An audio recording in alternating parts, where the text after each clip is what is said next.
Hello, everyone. Welcome back to Unscripted Faith Podcast. I'm so glad you guys are here and tuning in. This week, I'm so excited because I have Pastor Brett on, and you probably have seen him in like a short clip in the beginning of my testimony. And this background probably looks familiar as well because we are back at the church where Pastor Brett is the pastor. And so one thing that I had kind of talked about in my testimony and shared was that I grew up in a Lutheran church and I had some experiences with it. And so I just thought it was really cool hearing your testimony off filming and stuff. It was just really inspiring because you started as an atheist, or you were agnostic, kind of in between those two. I was atheist. Okay. And then I became agnostic and then finally Christian. So, yeah, I thought it was a really cool testimony that you guys, I'm sure, will be really encouraged to hear. And so I just wanted to give light and glory to God and allow you to have room to share your testimony. Okay. So, yeah, I wanted to kind of start out and ask you what your upbringing looked like. Did you go to church? Were you involved in church? What did that look like? Yeah. So my grandfather on my mother's side was a super faithful Methodist layman. My mom said that her earliest memories of him were he had one hand on the piano, the other hand in the hymn book, and he's leading the congregation in song because, of course, the old Methodist style, there was a circuit riding pastor, and they were like the third church of the Sunday, and the pastor was always late. So I was, I think, largely baptized out of respect for him. My mom was kind of already caught up in the winds of the 60s and the kind of radical stuff, but she was the classic, like, talk left, walk right person. And so all her habits were ridiculously conservative, but she was very, like, waving a flag for whatever the cause of the day was. But they did have me baptized. And my godmother, even though I can't find the record, she assures me she was there and that it happened. But I must have been about first grade, maybe second grade.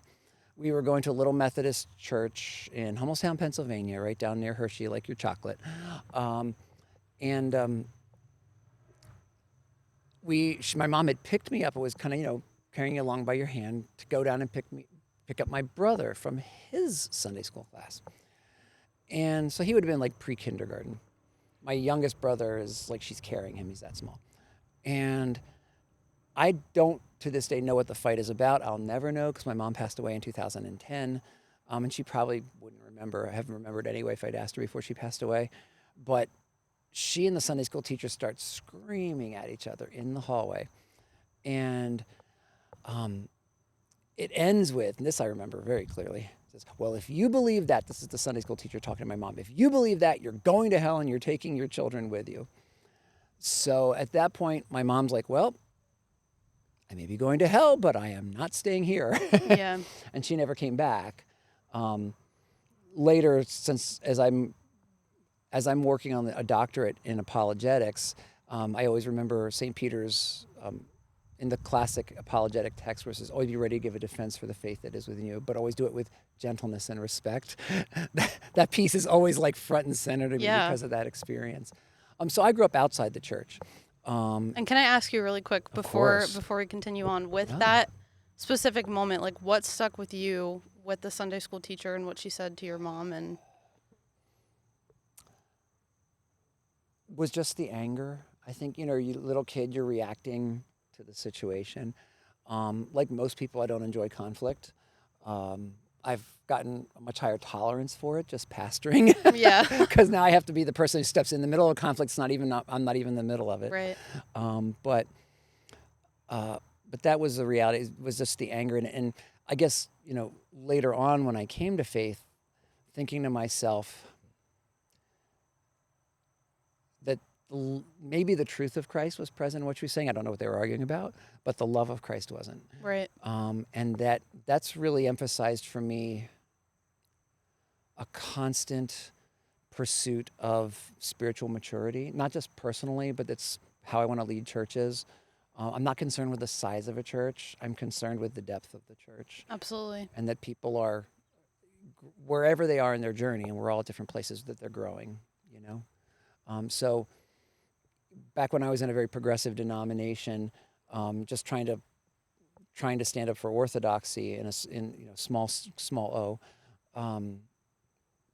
I don't have to cross my fingers when I say the Nicene Creed.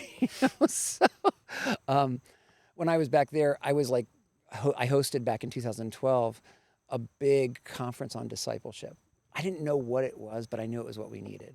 You know what I mean? So that's the long and short of it. That's how I reacted to that. So that's a good question.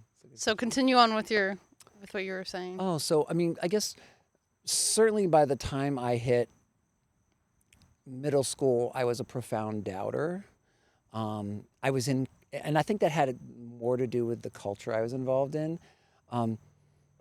Dungeons and Dragons culture today is not at all what Dungeons and Dragons culture was in the late 70s, early 80s. My kids are really involved in a big, massive Dungeons and Dragons club at their Christian college called the Order of St. George. You know? But that wasn't who was attracted to it back in the day. And I know that there's lots of different types of corners of that culture now.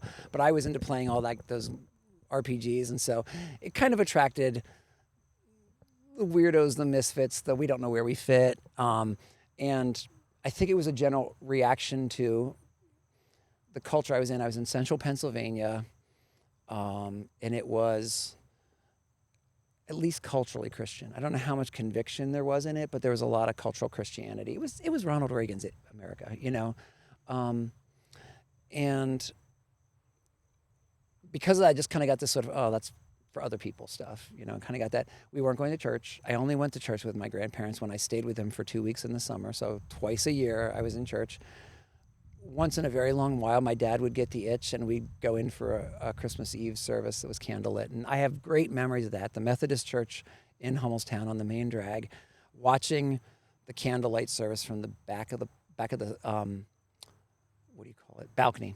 So there's a balcony at the back of the congregation there, and watching that one light from what was called the Paschal candle, if you're not from a liturgical tradition, the Easter candle, that one light, and it spreads to 2 lights and then 4, and then like a wave spreads back as we celebrate the coming of the light of the world into the world, you know. And so that, I didn't know that's what it meant. I just have this vivid memory of it. And by the time I got to high school, that had evolved into a pox on all their houses. Like, I don't need anything to do with this religion stuff. So that was my sort of atheistic stage. If, you know, Richard Dawkins and Christopher Hitchens and Daniel Dennett had been around at that point, I'd have been reading their books and quoting them to people. As it wasn't cool to be an atheist at that time. You know, the atheists were the communists, they were the people we were fighting. And I just kind of kept it to myself, but everybody knew it. Like, when I went back for my 30-year class reunion, one of the guys told me, "So Brett, atheist, agnostic, what happened?" Like, that was like, it was like and he and I had never talked about it. It's just everyone knew, you know. So I know that you had your crew with like the Dungeons and Dragons and all that, but then as you continue to go through like high school and stuff, what was your friend group looking like? Were they also not believing, or not walking with Christ if they did believe, but probably mostly not believing. Yeah. My group, so one of the realities of going to school in the generation I did, we were the first generation where they took a group of kids and they gave us all tests in first grade. And because I put buttons on my stick figure man, like down his chest, I was somehow gifted. And, so, you know, I think I drew fingers on his hand and that made me special. I don't know. But they put us all in this group, and so you were kind of cut from the herd from the beginning.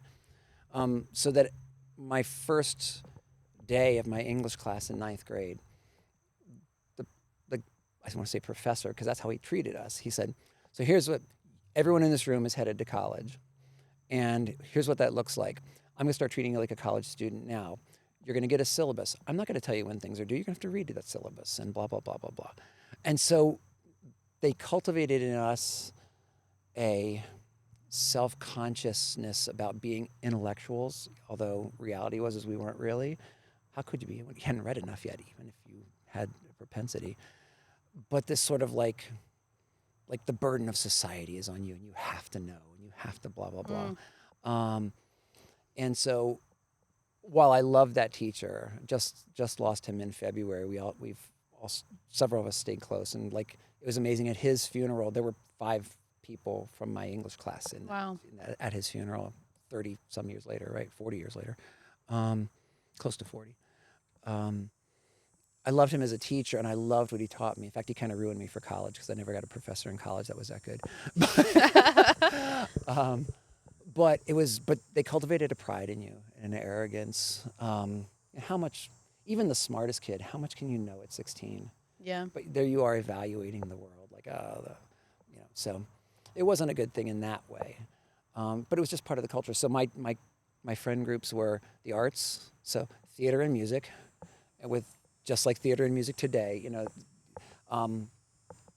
the big 5 personality traits the psychologists talk about. High openness is what attracts you to the arts and creative endeavors.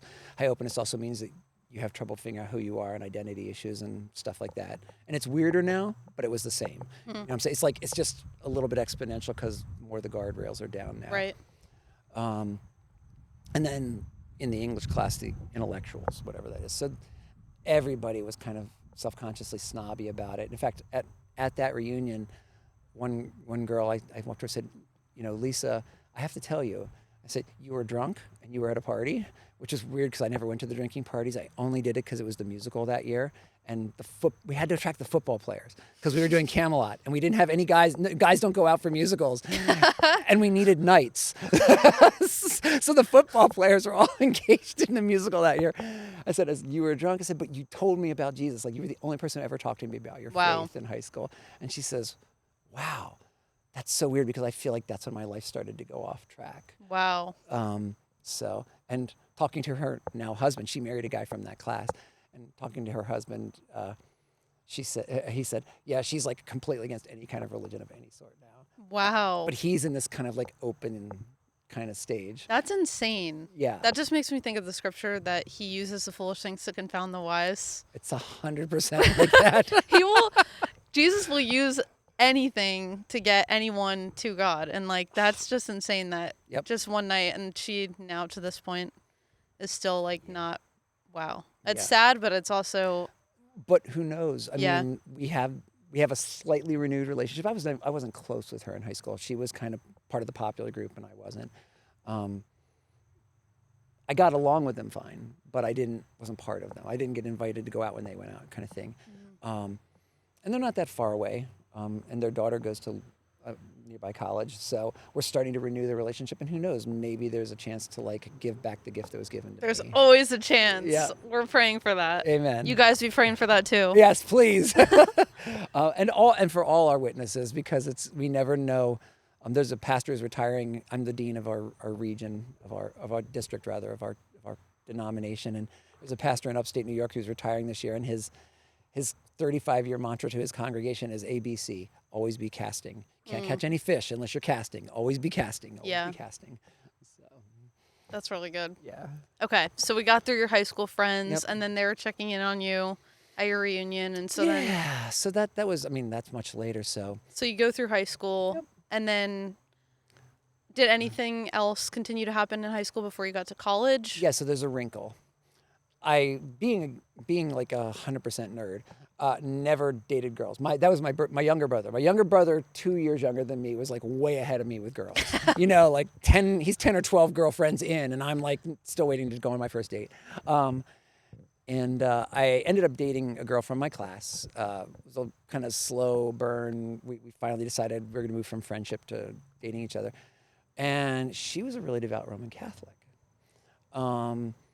And it was interesting because, of course, this is a whole new world for me. When I say like devout Catholic, that's not true. I don't know how devout she was. Her family was devout, her mom especially. Since then, her father has become really devout. I've, again, stayed in touch with the family because we dated for 4 years. So everyone expected we were getting married. Yeah, that's a long time. So you develop a lot of friendships in the family and stuff. And it's not like I talk to them monthly or even annually, but we call each other and we talk from time to time. Well, this girl had gone through something she needed to go to confession for before she could go for communion at Christmas time, before we started dating. And I was like, okay.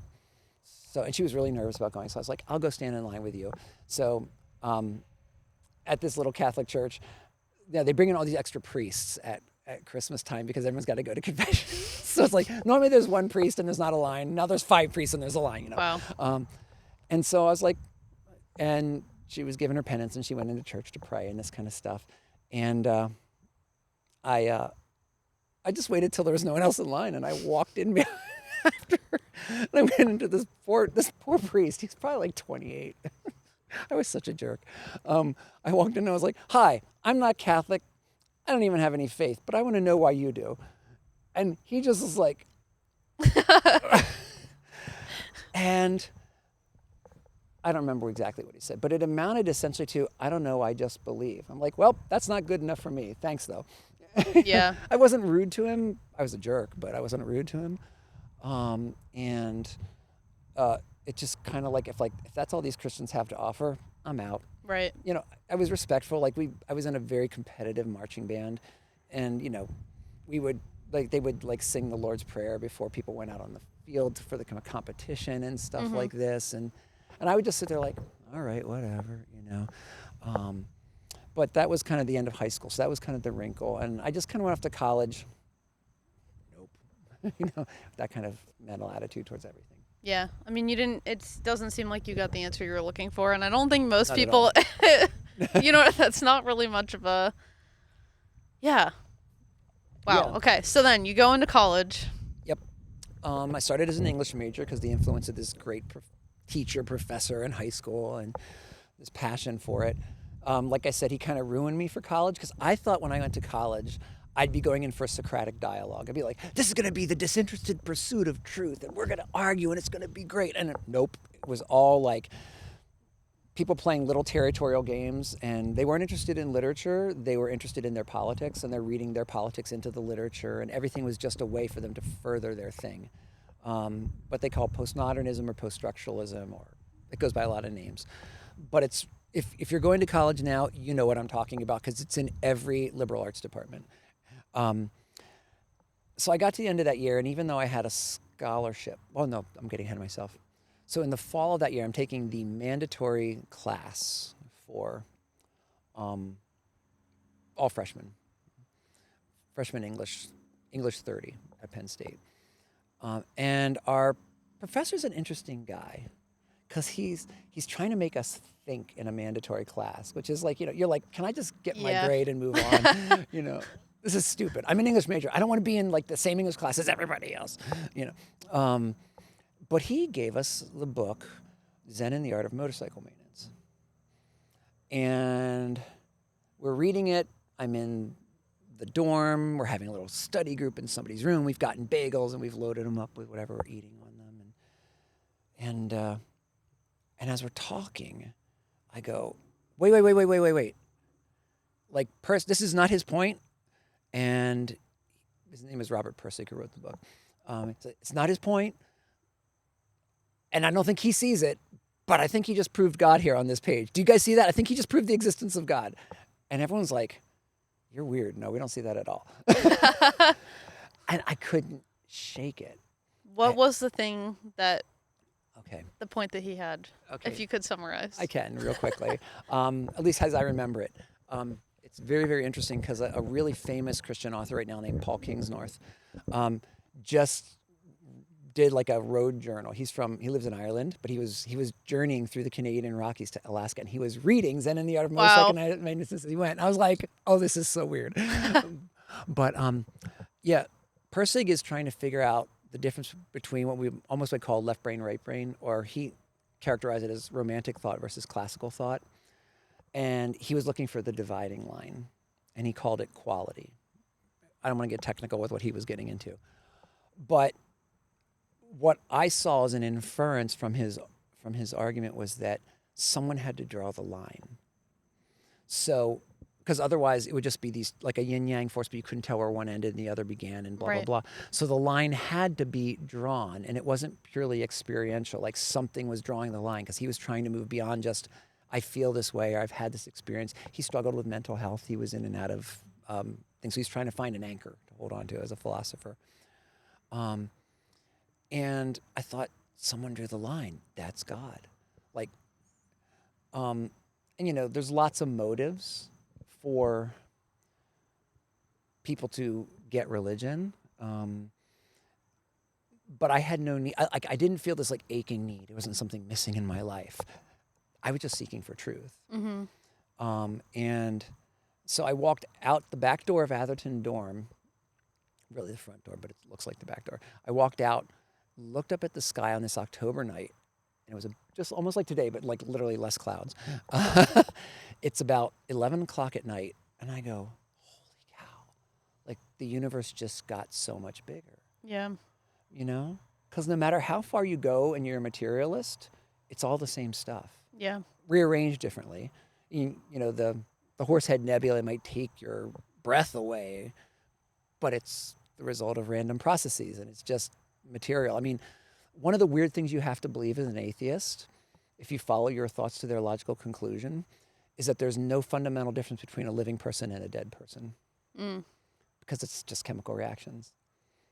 Wow. That's deep. That's really deep. So, like, you behave like there's a difference, but there's really no difference. Yeah. And so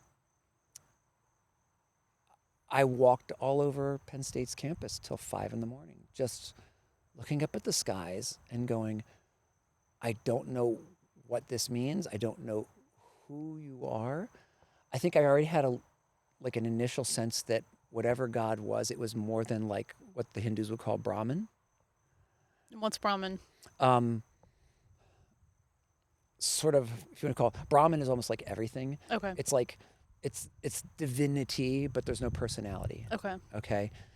If something drew a line, there's agency, right? So that means more than undifferentiated divinity, whatever that means. But I wasn't thinking that far ahead yet. I was just like, what does this mean? Yeah. I remember walking out near the deer pens. They raise deer at Penn State. So I was like, walking through the parking lot. All this geography's changed now. Penn State's gotten so much bigger and they've done so much building. Out past where the Bryce Jordan Center is now. And it just blew my mind. And it took a little while to settle in. Finished my first semester.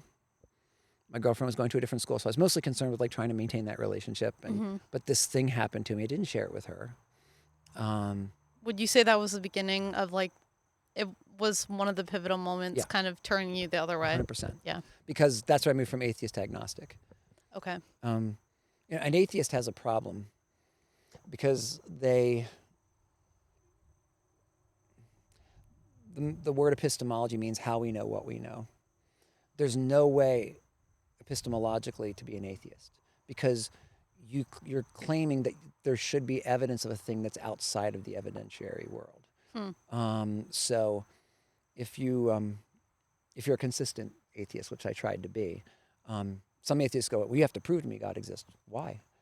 I mean, if there's a painting and the painter doesn't sign his name, there's still a painter. There's still a painter. Right. Yeah, exactly. You got it. And the way this kind of plays out later is like an atheist materialist believes in one big miracle, which is that everything exists. After that, they don't believe in miracles. But the fact that the Big Bang happened, they have to believe in that one miracle. Right. Yeah. Every law of physics says everything comes from something. It doesn't come from nothing, except everything came from nothing. They have to believe that. And then, so you have to, I think Jesus said something about swallowing a gnat, straining out a gnat and swallowing a camel, right? That's what they're doing. Yeah. They're like, I accept this one big miracle, but after that, I don't accept any miracles. So anyway, so that puts me on the agnostic front. When I came back to school after the Christmas break,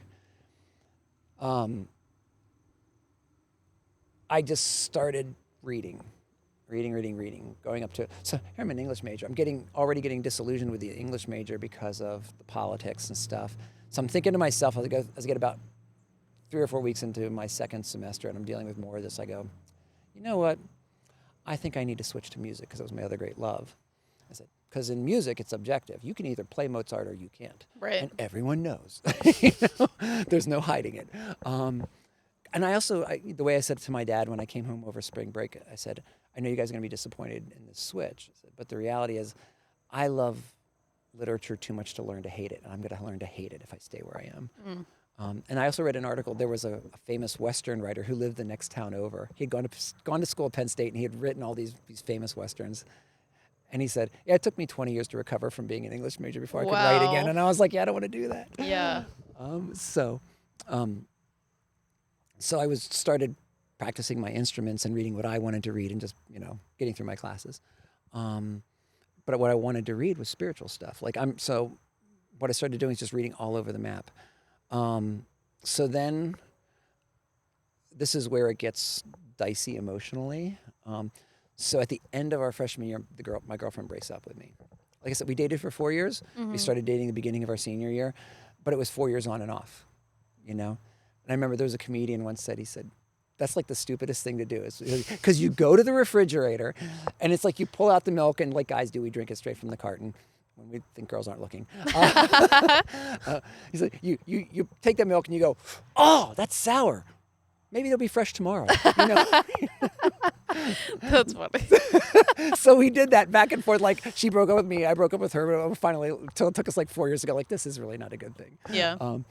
But anyway, so she broke up with me, and this caused this like devastating hole in my life because I'd never dated seriously before that. I dated one girl, like 3 dates before that. And I had this really unstable home life. My mom was an alcoholic. Things had been dysfunctional before her alcoholism. It got worse with the alcoholism. And I had this in my mind, like, we were going to get married and we were going to sort of make what my parents didn't make. And now it was all gone, right? And so that kind of started an emotional side to the quest of trying to figure out how I fit into the world. So till then, I thought I knew how I fit. That kind of adds a dimension to the intellectual side, although I wouldn't recognize it as clearly at the time, It puts a hunger in place to figure that out. Go back to school for a year as a music major, break my arm. It's a great idea when you're a music major, and then you can't play your instrument. I'm in a cast from my shoulder to my fingertips. Oh my gosh. My clarinet professor was so happy. I bet. Because I broke it playing football. And the high school rivalry between the band geeks and the football players goes all the way through to adulthood, apparently. He was so ticked at me. So I decided at the end of that year to take a year off. Went back into the dysfunctional family situation because I was just trying to save money. And actually, I wanted to switch from clarinet to saxophone because the sax professor at Penn State at the time was the head of the Jazz Educators National Conference. So it's a big national thing of jazz teachers. And that's why I got into clarinet. I wanted to play Benny Goodman and Artie Shaw and the great jazz players. And the clarinet professor hated jazz. So anyway, I take a year off. During that year, I have a close encounter with a cult. Y'all have heard of Scientology. Could you give a very quick summary of what Scientology is if people don't know? Sure. So Scientology it's the perfect religion for a post-psychological age. So post-Freud, remember Freud's and a lot of the philosophers influenced by Freud are like, religion is all projections of our need for mommy and daddy into the universe. That, we're always looking for the adult in the room, as I heard. So if you listen to I recommend a great interview. Barry Weiss just did an interview with Amanda Knox. I know they've made her life story into I think a Netflix miniseries right now. She was a woman who went to Italy as a exchange student and basically got convicted of murder she didn't commit. So she talks about being for her, she has this emotional reaction against religion because she felt like she was forced to grow up in one day. Like, she kept waiting for the adults to figure out that she hadn't done it. She's been fully vindicated now, but in any event. But philosophers like Feuerbach had that same kind of perspective based on Freud's ideas and stuff. So Scientology believes psychologists are an evil cult who are trying to control humanity, and that to summarize their actual beliefs, they don't tell you this up front. They also offer their own psychology or counseling? Yes, that's what I was just going to say. Okay, go ahead. So the old Dianetics commercial. So I'm going through all this kind of how do I fit in the world? I'm struggling emotionally, and I don't want to tell my parents I'm struggling emotionally and have to tell them so they can put in insurance and go to a psychologist. And I'm watching late night television and this little volcano commercial about Dianetics, the science of the human mind, blah, blah, blah. And that's like $12 an hour, as opposed to $100 when you go to the psychologist. I'm like, I can do $12 an hour. So you get some real wins from this. It's not exactly talk therapy. There's a guy named Alfred Korzybski who I think, and it's not provable, but I think Heinlein sourced some of his material. He was a psychologist, did a lot of his seminal work before World War II. He was Jewish, so a lot of that stuff got messed up and everything. But I would find that out later as I was getting out of Scientology. But what Scientologists believe is that Earth is a prison planet, and all the souls that are here were sent here by the cosmic tyrant Xenu, because they were artists and rebels and this kind of stuff. So he's imprisoned us by making us think that we are bodies, that that we're souls attached to bodies, and once you get through the initial the help of the psychology, where you're the Dianetic stuff, then you keep going, and then they call it going clear, where you start to realize that you are this other entity. So what's actually happening, and there's really good podcasts out there if you're interested in it. I think the woman who was on, not Home Alone, the Home Improvement, that comedy series, she was into Dianetics and Scientology, and she got out of it. So but back when I had this experience, there was only one or two books by people who'd gotten out of the organization, because they were very intimidating. They had a paramilitary wing. They would work hard to keep you in. It's like any cult. It's about control of communications and stuff like this. But it's exactly the kind of backstory a science fiction writer might come up with. But a science fiction writer who was also roommates with Aleister Crowley. So later when I would read Irenaeus and see all the forms of Gnosticism, I'm like, oh yeah, look at this is all parallel kind of stuff, because that was parallel. A lot of forms of Gnosticism believe that we're entrapped in a body, and it's the soul versus the body and this kind of stuff. So there's a lot of themes that were similar. So anyway, I had this close encounter with them. They must have recognized my potential. They also recognized my hunger to figure out how I fit. So they wanted to, pretty much went from doing some basic stuff, and they wanted to put me in charge of the state of Pennsylvania, at 21 or 20 years old. And I realized what was going on, because once I started going to the regular meetings, not the therapy sessions, but the meetings of the organization. Yeah. They're there was some sort of almost Pledge of Allegiance to a statue of Robert Heinlein. And I'm I don't know. I don't know what I believe here, but I know that this is saluting Stalin's statue. This is weird, and I'm out. But it took a long time to get out, and I finally had to have one of the guys who was eventually in my wedding party, who was about 6'5" and shoulders across like this, just stand there in a really intimidating trench coat as I forced them to leave me alone, never contact me again. But I still, I'm in some database, because every once in a while I'll get something from them, So, but anyway. Wow. So I went back to, after that year off, auditioned, got into the saxophone major, and went back and said, I'm still on the quest for God, but no religions that don't at least have several million adherents and have been around for at least 300 or 400 years. That's it. That's my minimal. Yeah. I want the perennial philosophies, And so I started just process of elimination, going through them. So early on, I can tell you that the first three I eliminated as not, because my basic approach was they could all be wrong, but they can't all be right. Mm-hmm. Right.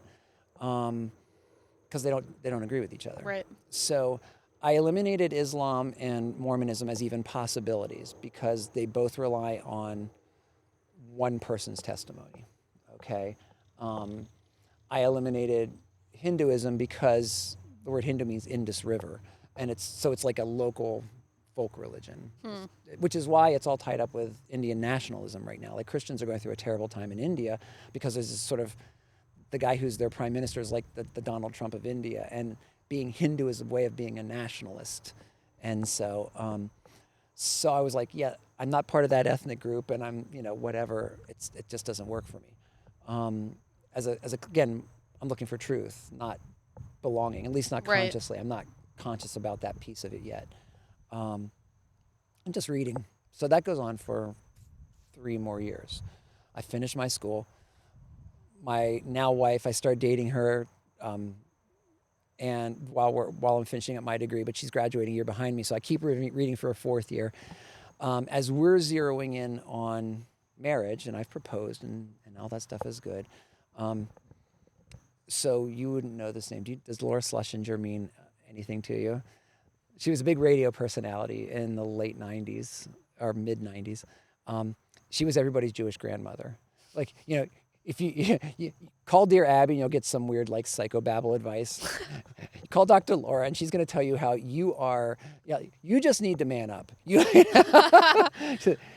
rationalizing your misbehavior. You need to do the right thing and you're not. Do you know who Delilah is in the Florida's radio? No, never heard She's of her. like a talk person. So Okay. maybe it's similar. She's kind of channeling. Yeah. Yeah. Like oh yeah, that brand worked at one time. Yeah. She was a national sensation. She went really crazy and came back to her own religious roots in Judaism during that time. So listening to her, my wife and I made some changes in our relationship and this kind of stuff. But it also was like, okay, there's positive sides to this. I'm looking for things. And I had kind of like zeroed in on like either partially under her influence. She wasn't a Kabbalist, but what's called Kabbalah. That's a Jewish form of mysticism. Or Buddhism, because Buddhism is more about psychology than it is about theology. There's Buddhist atheists, and then there's Buddhist Hindus, and there's Buddhists. There's all kind of like variations of Buddhism. Buddhism's about avoiding suffering. It's about controlling your own mind. I think Buddha was probably the most brilliant psychologist who ever lived, apart from Jesus. So I was ready to settle in either one of those two, and I finally went, okay, I guess I have to eliminate Christianity just to be intellectually honest. So that's easy. Resurrection happened or it didn't. I go to Petit Library, take out 2 books, one that says it proves the resurrection and one that says it doesn't. And I go read both books, and I'm like, well, this is unexpected because I think the guy who's trying to prove the resurrection made a better case. Better read another book. Yeah. And I was kind of like Hermione at that point. Go to the library. That was my sort of philosophy. And I don't know however many books it was later, probably 20. It was all said and done. Finally read a Josh McDowell book. It was not Evidence Demands a Verdict. That was the one everybody read, and just pure snobbery, I wouldn't read it. But I did read one called The Resurrection Factor. I haven't been able to track it down.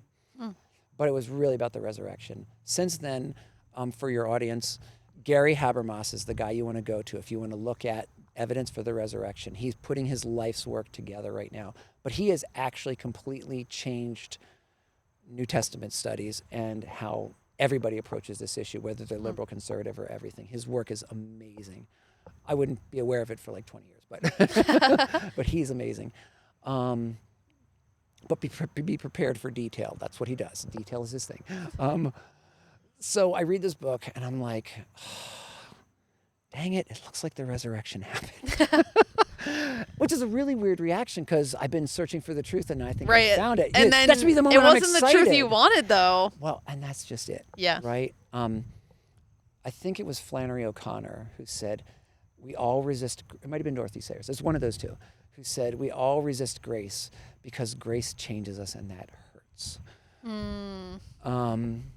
And so I was like, oh, nuts. And I was in a single room in Atherton Hall by that point. I had my own, sorry, this was much later than that.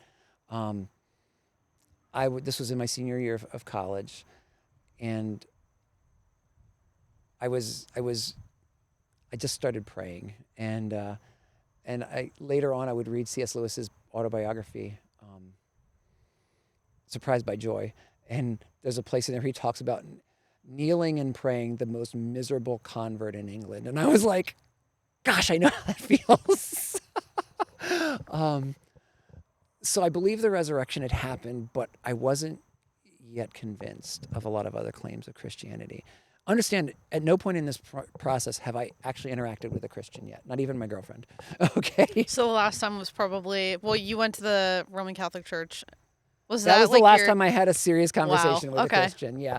I'm having all my conversations through a book. Like instead, y'all are interfacing through YouTube. I was interfacing through paper pages. And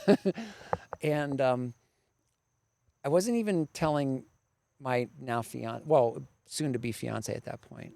No, we were engaged by the time that happened. She just knows I'm open to this. Like as we're starting to plan our wedding, you know, I'm not resisting having a Christian ceremony.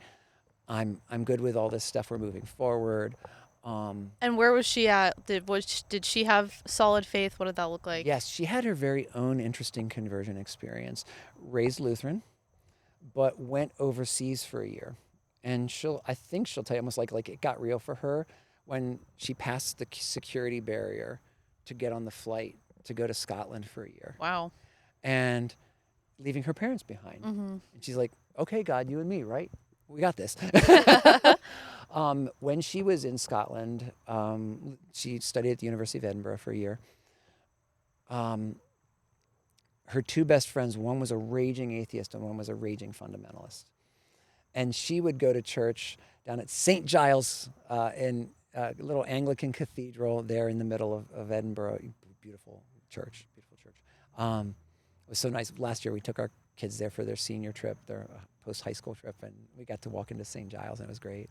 But so she's worshiping there, and what it did for her, as basically conversing with and defending her thoughts against those two very different perspectives, she really settled into her Lutheranism. So she was very settled as a Lutheran by that point in she's dating me. I'm not close to it, but I'm not there. Yeah. I don't know where I'm going to land, because the two big issues for me remaining are, how does science and the Bible work, and how much can we trust the Bible? Because I believe Jesus was resurrected. Do I know that actually anything he ever said is recorded in the Bible? Or is that just like folk tales that have been assembled, right? I would have been very ripe for the picking for Bart Ehrman at that point. Yeah. You're talking about how you guys were preparing for the wedding. You're being more open to... Yeah. So that's later. Yeah, so we're preparing for our wedding. We're going to have it at, the little Lutheran church she was raised in. And we did partially assemble our own service, but we did it out of prayer books and stuff. We had good source material, but she wanted like a little of this thing from that movie and a little of this thing from the Methodist service she'd gone to as a kid with her grandma, and we kind of pieced it together. And I didn't have any objections. Like my basic input was the music, because we were both music majors, right? So, my little brother from a fraternity plays this piece. I want a classical guitar piece for that, and my roommate plays organ. He's going to play for that, So, but we get married. Go to the University of Michigan because my wife's on a full ride because she's brilliant. And we're on campus, in campus housing. We might have been the only native English speakers in our building, because it's mostly foreign exchange students. Because even at that stage, Americans weren't getting married young, right? So most people going to grad school aren't married yet, unless they're coming from somewhere else. And she's just going around trying to navigate the campuses, campi, whatever it is. And she goes to the music building, and she comes home with one of those little pull tags from a poster like you find on college campuses, and it says, "Wanted, musicians for church youth group." And we had already decided before we got married that we were either going to do Big Brothers Big Sisters or a church youth group, because her parents had led youth ministry in the 60s. Like, they ended up in Washington, D.C. with a bunch of rural kids sleeping in the basement of a church during the week of the March on Washington with Martin Luther King Jr. And so they had all these crazy stories, but they said how influential it had been for them as parents, and they were great parents. They were like the closest family I'd ever seen, and I was like, I want that. Yeah. I knew I wanted that after the family I came from, and I wanted to kind of purge the demons that were there. So, well, I can practice on other people's kids, and I can't ruin them in an hour a week. So it's like, I'll just make my mistakes with other people's kids, because they'll just, whatever. So we follow the tag, go to this little church on a Sunday night. There's 3 kids, and the youth minister wanted me to play camp songs because he didn't have a musical bone in his body, but his background was Christian camping. And I'm like, well, you have to teach me the songs. He's like, I can't sing them. So it was this very interesting first fall where we are ministering in this very self-consciously progressive town. All the things that are current affair now were current affairs already in Ann Arbor, Michigan, because that's where all the hippies settled. We had kids in our youth group whose parents helped them grow pot, you know? And it was the 90s. It was not like that yet. So, so I'm learning as we go, and I'm coming home and gnashing my teeth every Sunday night, by the time we get to about October, because I'm reading all this Christian stuff. And 2 speakers come to campus. There was a really active InterVarsity Fellowship chapter there. And they bring in a guy named Hugh Ross, whose organization, Reasons to Believe, again, great internet resource for you, was just getting started. He starts as a scientist and only later becomes a theologian because only the Jewish account of creation squares with what we know from science, which is the opposite story I'd heard, right, for all these years. So I'm like, I got to go hear this guy. This is a guy who was so serious about understanding whether this was right, he taught himself Hebrew so he could read the Old Testament. Of course, later became a pastor, so it served him. But his organization is great. They're still functioning. I think Fuz Rana is the leader of it now. But he was brand new at this in like 95. And I hear him speak. He answers my questions about, can creation and the Bible square with each other? What we know about science, can that go? Fine, that's one answer. And then in like early October, they bring a guy who studies the ancient documents and shows the science of how we know that the Bible we have is the Bible that was written. How reliable were the original sources? How well have we preserved them? All those questions. Spent a whole Saturday in a library with him. And so I was like, well, those are my 2 last questions. And I just have to figure out what church I landed. So Ann Arbor, Michigan is a very, very secular town. But at least when we were there in 95, starting in 95, they had more churches per capita than any place else in the United States. The only place in the world that could support 2 Unitarian churches, because you had 2 churches full of people who didn't know what they believed. But they could fill 2 of them, you know? So we were just trying all the Lutheran churches in town because that's what my wife was comfortable with. I was comfortable with it because as a music major, to learn the history of Western music, you learn the Mass. So even though my grandfather's this big influence on me, he's Methodist, and we were going to a Methodist church when we were going with Lisa's grandmother, and I was just like, it wasn't doing much for me. But if I went to the Lutheran church, I was like, oh, that's the Kyrie, that's the Gloria, that's the I know what we're doing, you know? So at least I could follow along. So we're visiting all these different Lutheran churches. There were 7. We finally decided to join the church that we're actually doing the youth ministry at, because I really didn't like the church. Went to the first sermon I heard there was basically a Marxist sermon, masquerading as Christian. And I was like, this is politics. Like, this is not what I came here for. I actually, oddly enough, ended up becoming close with the pastor who preached that one, and I didn't like the other pastor. But we ended up deciding, okay, we want to be able to see the kids on Sunday mornings, be an influence on them, we'll be there. And I'm in the middle of the new member class, and the assistant pastor who preached the sermon I didn't like. Most of her other sermons were better. That particular sermon, she comes in the middle of the new member class with a paper and hands me a card and says, because I had said to my wife as we were driving home for Christmas break, because it's an 8-hour drive from Ann Arbor to Pennsylvania where her family lives, and I said, because I'm going home after youth ministry every week going, if he had just said this, they would have understood it, and they didn't get it. Because pretty much Joel was giving them, and Joel's a great guy, I love him, but Joel was giving them the same answer that the Catholic priest had given me years before in that confessional. So not really an answer. Well, I just believe. I don't know, you just have to kind of believe, because that's how it was for him. He had never not believed. Gotcha. And the kids were asking these questions, and I was like, no, you could. And so as we're driving home, it takes me like 3 hours to screw up the courage as we're driving, and I finally said to my wife, I was like, honey, I know you married me and I said I want to be a musician, but I think I want to be a pastor. And she says, good, I was wondering when you'd figure it out. So did she have it, like, did the Lord put it on her heart that you were gonna, how did that come about too? No, but Or she she was saw that in watching, you? she was watching me change. So I remember very distinctly one night I'm finally reading the Bible. Understand, I come to complete faith without having read a page of the Bible yet. And so I'm like, I just had to read this book. And so I remember I was reading the Gospel of Luke, and she's, sitting at the computer to the side of our bed, because these are little tiny apartments, you get 2 rooms. Her computer set up in the desk next to the bed, and she's working away because she's a grad student. It's like 1 a.m. And I'm sitting next to her reading, and I close the book and look at her and go, this Jesus dude in here looks nothing like the guy they talk about at church. He is so willing to tick people off, and I Right. never hear that at church, Right. Because I think I must have just read one of the ones where he said something really offensive and they wanted to throw him off a cliff. He was flipping the tables. Yeah, he was flipping tables. Yeah, exactly. And so, that's the journey I'm on. The way God prepared her, though, is that she had always wanted to be a pastor's wife. From the time she was young. She knew she Wow. wanted to be a teacher and she wanted to be a pastor's wife. That's So- crazy, because I wonder what her thoughts were when she was like engaged to you and like getting ready to marry. You should interview her and ask. Yes, that would be cool. That would be really cool. Yeah, because she's got her own story, not only with her conversion, but the field she's a scholar in is fairly hostile to faith. So her Yeah. navigating the ethics of that has been interesting to watch over Wow. the years. So she'd be another good interview.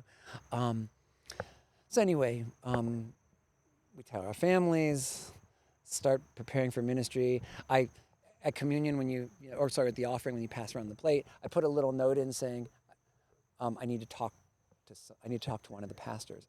So Pastor Dana, she knows that I came from outside the faith. So she assumes, I get this phone call because in that church, you had to be of a certain sort of status to get time with the senior pastor. And so I didn't have that status as a grad student, or my wife's a grad student. I'm not even a student anymore. I put this letter, I need to talk to a pastor, get this phone call. We set up an appointment. I go in and I sit down. She says, so how can I help you? I said, I think I want to be a pastor. I have no idea how you do that. And she's like, I thought you were going to ask me something about the Gospel of John. So, Just 0 to 100. exactly. You were like, I thought he was. I thought you didn't know what you were doing here. And I was like, well, I've read these books. I start listing off the books. That's amazing. Yeah, so it was really cool. She was a great first mentor in the faith, even though she and I really differ on a lot of things. She's probably retired by now. I should look her up anyway. Bottom line, I've shared this with her. We come back from Christmas break. I'm in the first new member class for a church I've ever been in. The senior pastor is teaching it, and she comes in with this little card saying, wanted youth minister and it's for a different church, not the one we're serving, but a church downtown. And she's like, this may be your call. And so that happens. The senior pastor is kind of offended I didn't share it with him first. And then 2 weeks later, the youth minister, Joel, takes me out and says, do you have time for lunch? I was like, I teach private lessons out of our apartment, yes. Or maybe by that point I'm working at the Hallmark store, whatever it was. I was just trying to support my wife through grad school. And he says, well, I don't think I'm doing this job very well, so I'm going to go back to school for a master's degree in education. But I think you do this job really well. Do you want my job? I'm like, oh, okay. So I interviewed for both positions. I was offered both positions. I took the one with the kids I already knew. Wow. And as so often happens, God affirmed that move by showering that ministry with blessings. We went from 3 kids to 11 kids by the end of my first couple months there. Wow. And then from 11 to 60 over the next Wow. 3 years. And then I went to seminary. So, but it was really interesting. I didn't know what I was doing. I was flying by the seat of my pants. The kids would ask me a question. I'm like, I don't know. I'll go find out and I'll read, And so there's nothing like needing to teach to make you learn. Yeah. So I learned a lot. Knew before I ever got to seminary that it was a radically progressive denomination, and that I would be a minority report, trying to uphold orthodoxy there. I didn't realize how much a minority report I would be. So I basically fought that fight for about 20 years before leaving for a more congenial expression of Lutheranism. But I settled in Lutheranism because I read the Confessions of the Lutheran Church. You know, I mean, Luther's the one who gets all the Protestants going, right, with the Reformation. And I liked that Luther was corrective, but not reactionary, in my estimation. He was. He was a firebrand. Oh my goodness, had a filthy mouth. He really could like say nasty things, but he didn't want to leave everything behind. If he thought there was justification from Scripture, and it didn't offend, he would keep it. And so, and the way I explain that, it's kind of a major difference between Lutheranism and Calvinism. And Calvinism is far more influential than Lutheranism because Calvin was systematic and Luther wasn't, as part of it. But also, Calvin's system could be adapted into other systems. So you'll have Calvinist Baptists, even though Calvin baptized babies, and they won't, right? You know, so you'll see that he would adapt things. His system was adaptable. But being trained in the medieval schools, if you became a theologian, it means you'd already been trained as a musician. Calvin, because of the way he read Scripture and kind of maybe the way the principle, the division is that for Luther, if it wasn't forbidden, it was permitted in Scripture. For Calvin, if it wasn't commanded, it was forbidden. Okay, so you can't get either principle from Scripture. It's kind of like you're bringing that a priori to your reading. Right. So they're both trained musicians. Luther goes on to write hymns we still sing today. Calvin moves in the direction of not singing anything except what we call canticles, things that are in Scripture, word for word. So Orthodox Presbyterians today won't sing hymns because they're more strictly Calvinist than a lot of people are influenced by Calvinism. So that makes sense. So I liked about Lutheranism was that it was rooted in history, but not married to history. Doesn't that make sense? Mm-hmm. So that's kind of where I landed and why. So. And then from there, you just continued on. Yep, one step of the journey at a time. You know, like say how that initial success, and then you get in where you get your teeth knocked in, and that's good for you because that humbles you and makes you depend on the Lord for your ministry instead of like depending on your own brains, which, right. You know, or whatever your gifts are. I shouldn't say brains because it's not for everybody. But if you're charismatic, you depend on that, or if you're a gifted communicator, you depend on that, or if you're smart, you depend on that. You need to learn to depend on the Lord. So the Lord. And I forget what preacher I heard say this, is that God in his mercy will rip every idol out of your hands. And it's when you learn to be thankful that you've had to surrender yet one more thing that you thought was critical. That's when you're starting to grow up as a Christian.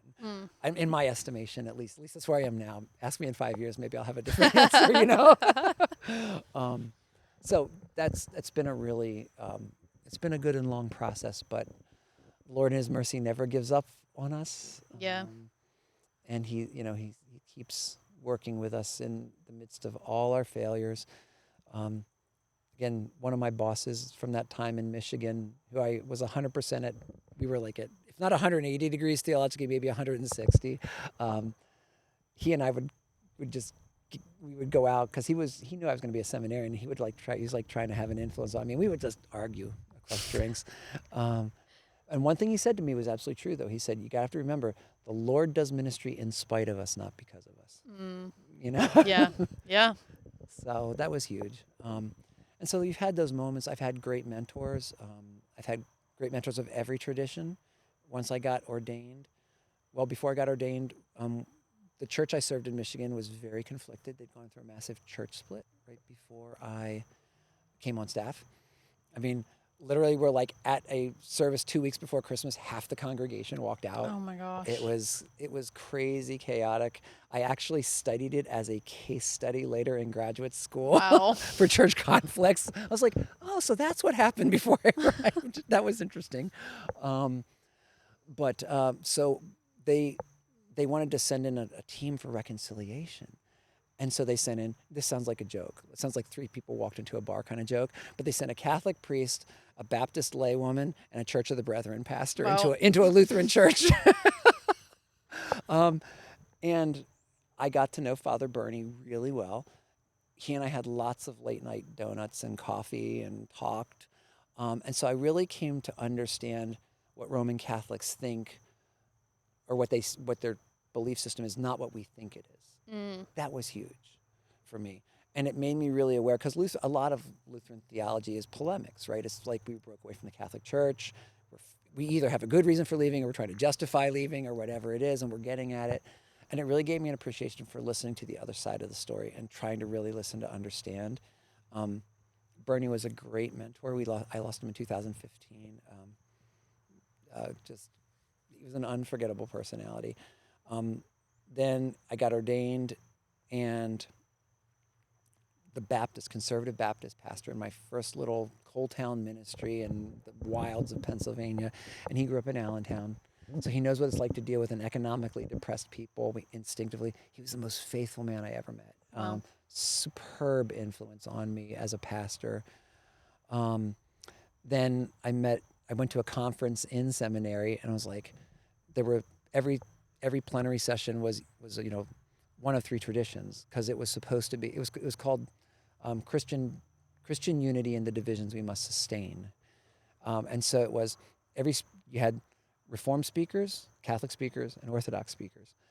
And it was a great conference put on by Touchstone magazine. And like a Catholic would give the plenary speech for 45 minutes, and then there was a 15-minute response from somebody who was Reformed, right? That's how they would do it. Or by someone who was Orthodox, or whatever. There were 6 plenaries, everyone got to give 2. And I came back from that conference, and I said to my wife, I said, honey, do you know any Orthodox people? She's like, no, not really. I said, because what I realized was that, like, Reformed and Catholics, we can argue really, really well with each other because we understand what each other is saying. Mm-hmm. And the Orthodox would always get up and give the same answer. They would be like, we kind of think you're right, and we kind of think you're right, and we think you're both wrong. I was like, there's like however many 500 million Christians in the world who don't think like we do, and I need to get to know some of them. Mm-hmm. So I got to know a wonderful Orthodox priest. We were at Penn State by that point. My wife, I went on internship at Penn State campus ministry, and I got to know Father John Reeves, a wonderful, wonderful pastor in his own right. He was like my spiritual director for maybe 7-8 years, and then it kind of morphed into more collegial, just friendship. Lost him to brain cancer 3 summers ago now. And then in the Society of the Holy Trinity, which I'm part of, which is it's all Lutheran pastors, but different denominations, and we follow a rule of prayer. So we're almost like a Benedictine order, but we're all Lutherans, and we're all in different denominations. But we covenant to pray for each other, to pray with each other, and to pray across for God's peace over the whole church, and work towards unity in the church. Yeah.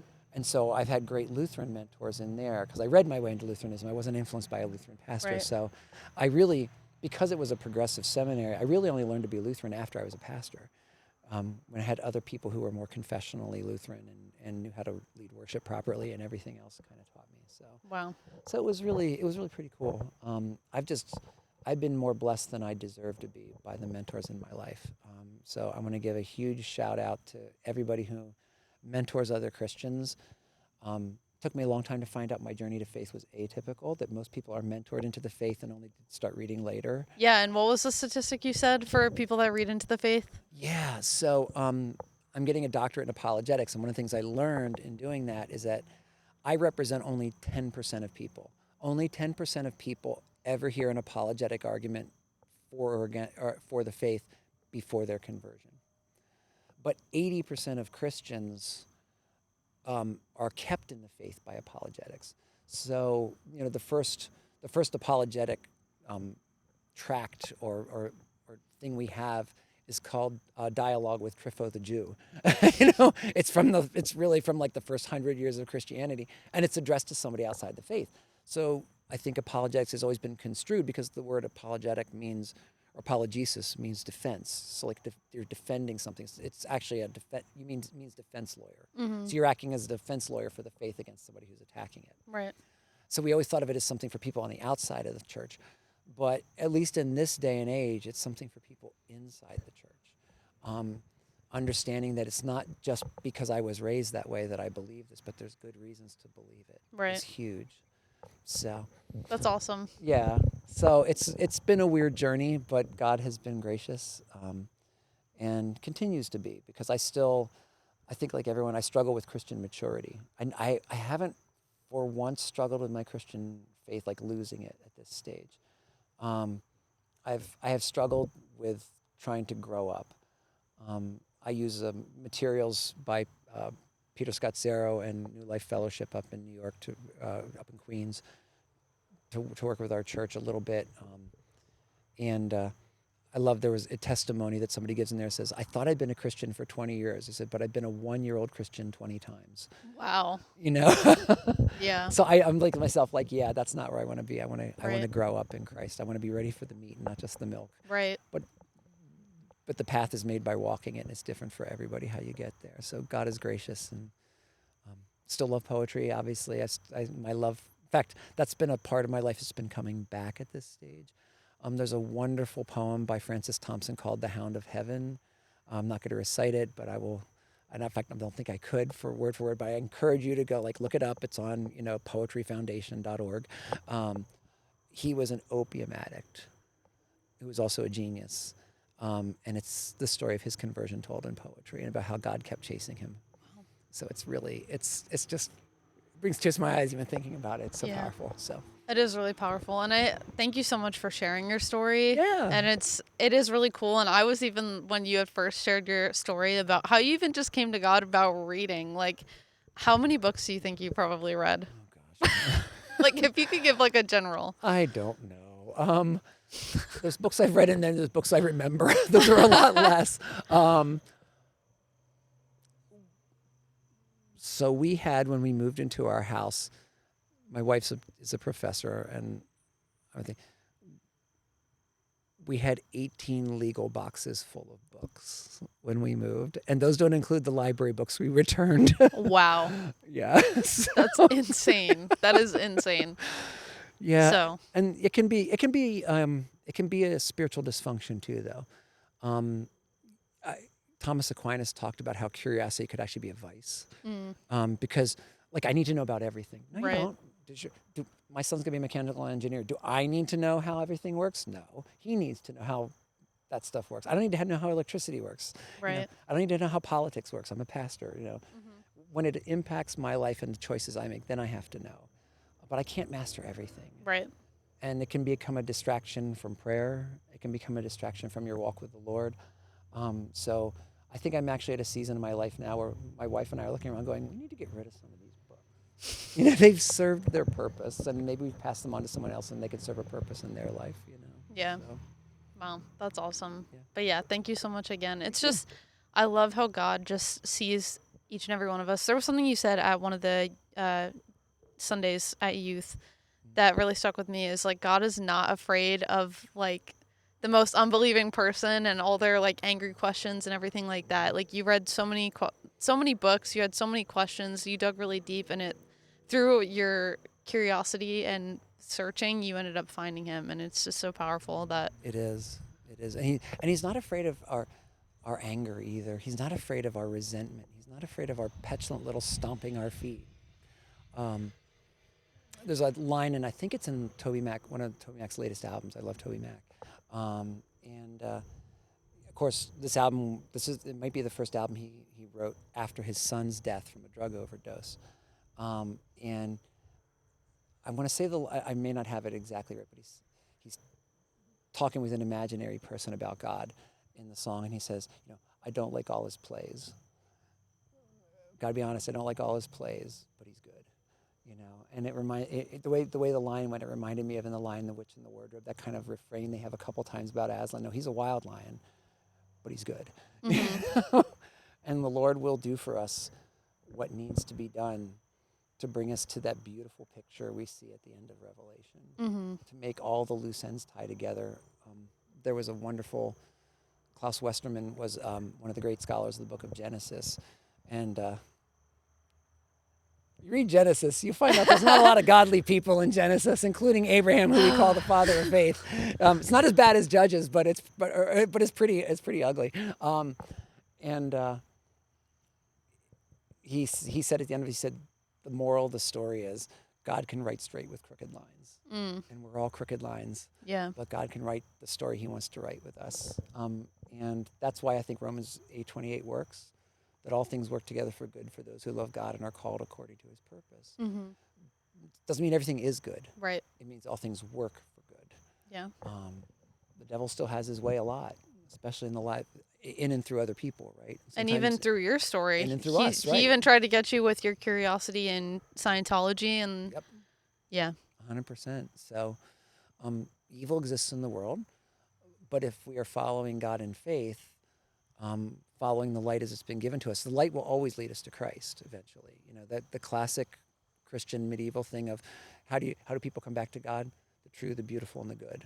Something brings them back in. You know, one of those three things, God reaches every human soul through one of those things. For me, it was truth, beauty secondarily. I think for my daughter, it'll probably be beauty always. If she's straying away, beauty will pull her back, you know? Who knows? It's different for all of us, but God uses whatever he has to try and save us. And it's only our own resentments. It's only we can take ourselves away from his love. Yeah. You know, I love the picture, and I can't remember who said this, but I think it's Lewis. It must be C.S. Lewis, where he said, the gates of hell are locked on the inside. God would let everyone out if they could. Yeah. But that would mean losing all the things they think are too precious to lose. You know? Yeah. So. Wow. I think that is a good, solid ending. That's a good, solid ending. But yeah, thank you again so much for just coming on and sharing your testimony. It's so powerful, and I just pray that you guys got connected with this in some way, that some part of Pastor Brett's testimony spoke to you. I know it definitely spoke to me. So thank you so much for that. And you also have a Substack, so I want to shout you out. Yes, thank you. Substack, Brett Jenkins, but Faith Conservationist.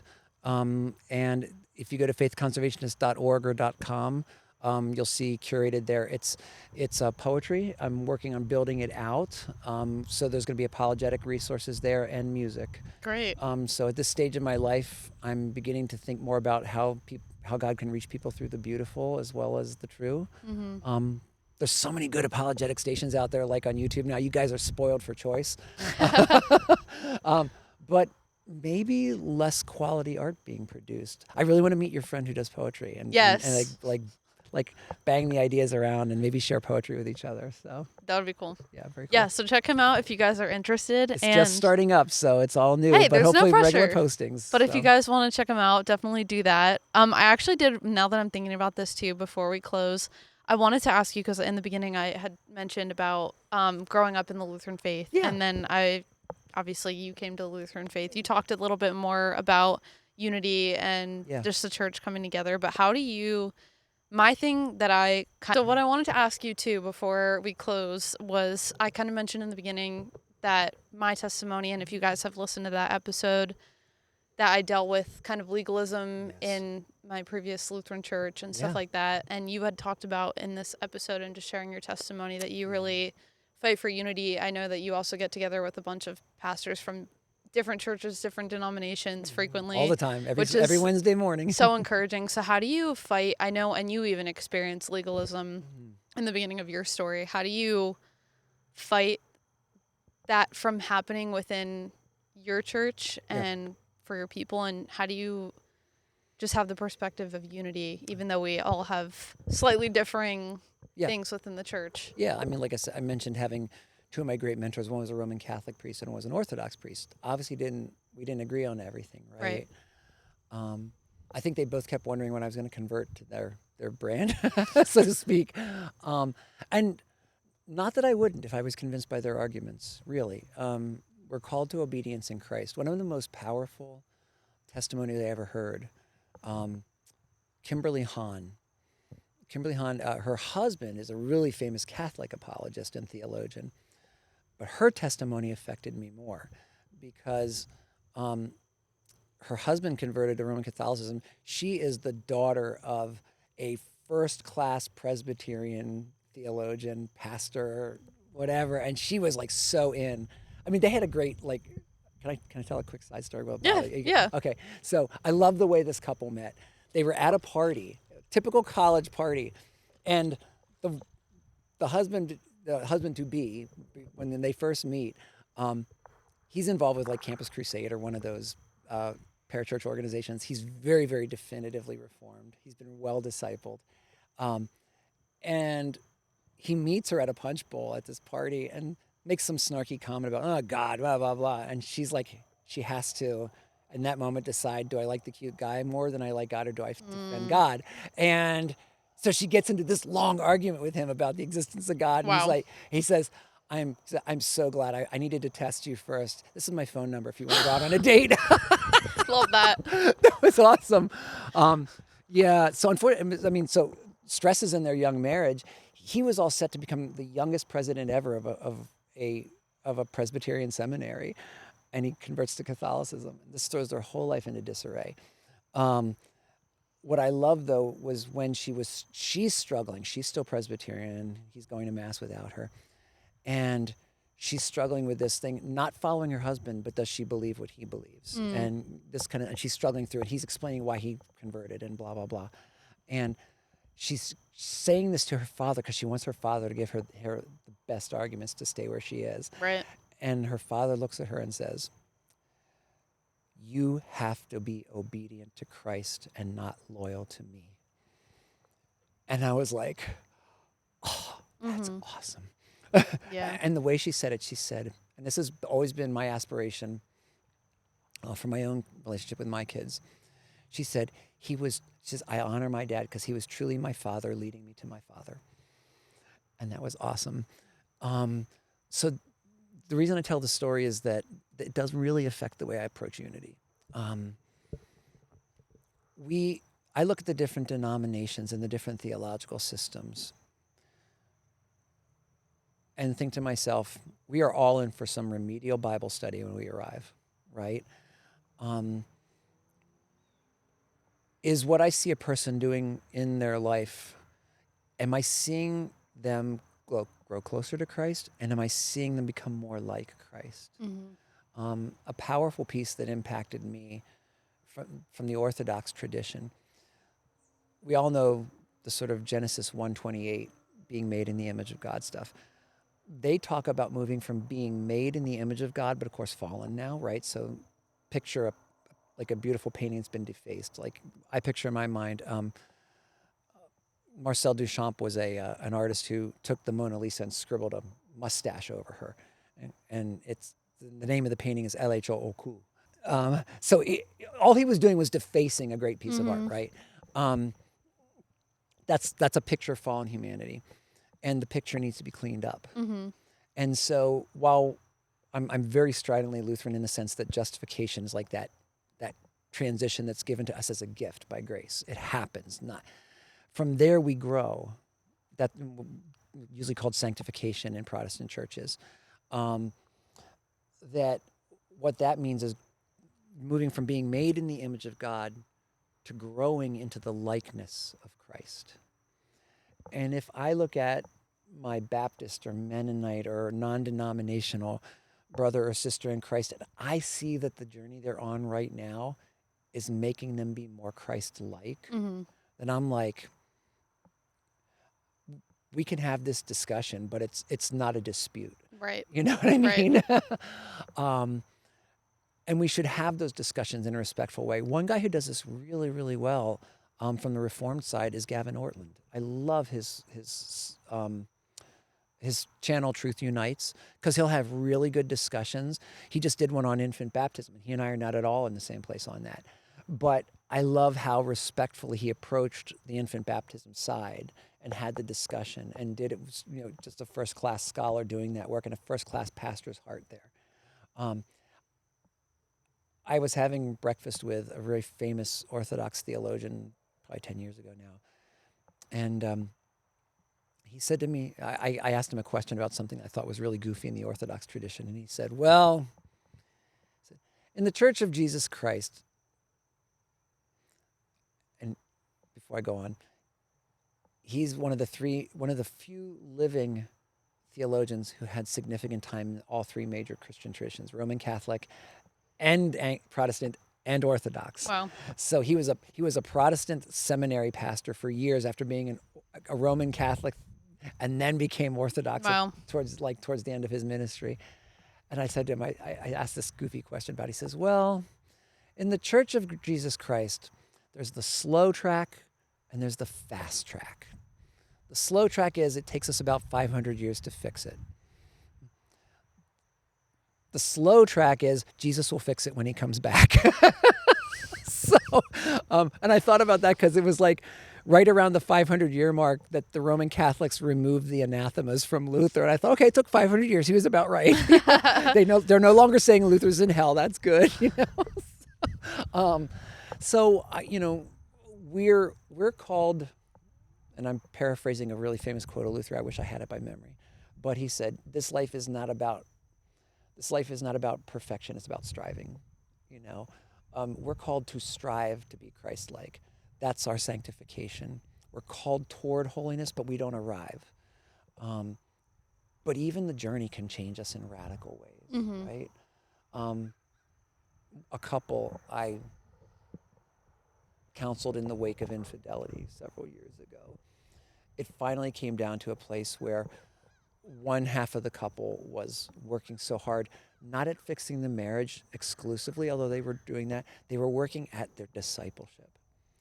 And their character so transformed that finally all the efforts they were putting into the marriage didn't feel self-serving to the other person.